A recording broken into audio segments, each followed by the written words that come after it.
Tomato ketchup বড়দের থেকে ছোটরা বেশি পছন্দ করে। বাইরে থেকে যে ক্যাচাপ আমরা কিনে খাই সেটার মধ্যে যেহেতু টেস্টিং সল্ট থাকে, এখন টমেটোর সিজন যেহেতু সস্তায় টমেটো পাওয়া যায়, তাই ভাবলাম কিছু টমেটো ক্যাচাপ তৈরি করে রাখি বাচ্চাদের জন্য। এখানে 5 কেজি টমেটো আছে, ধুয়ে এগুলোকে দুভাগ করে কেটে নেওয়া হয়েছে।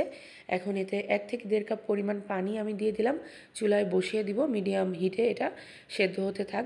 কিছুক্ষণের মধ্যেই দেখা যাবে টমেটো থেকে অনেকটা পানি বের হয়েছে। এ পর্যায়ে এখানে আমি 2টো রসুন খোসা ছাড়িয়ে দিয়ে দিলাম, 7-8টা শুকনো মরিচ দিয়ে দিলাম। ঝালটা টেস্টের উপর ডিপেন্ড করে যে আপনি ক্যাচাপটা কীরকম ঝাল বানাবেন। তো আরেকটু সেদ্ধ করে নিব যাতে মরিচ এবং রসুনগুলো খুব ভালোভাবে সেদ্ধ হয়ে যায় আর টমেটোর পানিটা কিছুটা শুকিয়ে আসে। তো আমাদের টমেটোটা সেদ্ধ হয়ে গেছে ভালোভাবে। এখন এটাকে একটু ঠান্ডা করে নিয়ে খোসাগুলো ছাড়িয়ে নিব, তারপরে ব্লেন্ডারে ব্লেন্ড করে নিয়েছি। এ পর্যায়ে আমরা টমেটোর ঘন একটা পিউরে পেয়েছি, এটাকে এবার চালনির সাহায্যে আমি চেলে নিব যাতে টমেটোর যে বীজগুলো ছিল সেগুলো চালনির মধ্যে থেকে যায় এবং পিউরেটা একদম স্মুথ হয়। টমেটো পিউরেটা আমি আবারও চুলাতে বসিয়ে দিলাম।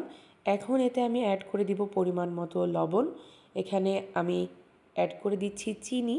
আমি প্রায় 1.5 কাপের মতো চিনি ব্যবহার করেছি। এটা টেস্ট অনুযায়ী আপনারা ক্যাচাপটা বেশি মিষ্টি করবেন না কম। এখন দিচ্ছি ভিনেগার। আমি প্রায় 1/4 কাপের মতো ভিনেগার অ্যাড করে দিলাম। এবার একটু ভালোভাবে নেড়ে চেড়ে এটাকে জাল হতে রেখে দিব। এদিকে কিছুটা টমেটো পিউরে আমি আগে থেকে তুলে রেখেছিলাম, এতে আমি 1/4 কাপের মতো কর্নফ্লাওয়ার অ্যাড করে দিব। এটাকে ভালোভাবে মিশিয়ে নিব। তো আমার কাছে টকটা একটু কম মনে হয়েছে, তাই আমি আরও 2 টেবিল চামচের মতো ভিনেগার অ্যাড করে দিলাম। সব কিছু ভালোভাবে মিশিয়ে এটাকে এক সাইডে রেখে দিব, কারণ আমাদের টমেটো পিউরেটা অনেকটা পাতলা ছিল, সেটা কিছুটা ঘন হওয়ার পরে আমি এই কর্নফ্লাওয়ারের মিশ্রণটা দিয়ে দিলাম। কারণ কর্নফ্লাওয়ারের মিশ্রণটা দেওয়ার পরে আস্তে আস্তে আমাদের সসটা ঠিক হতে থাকবে।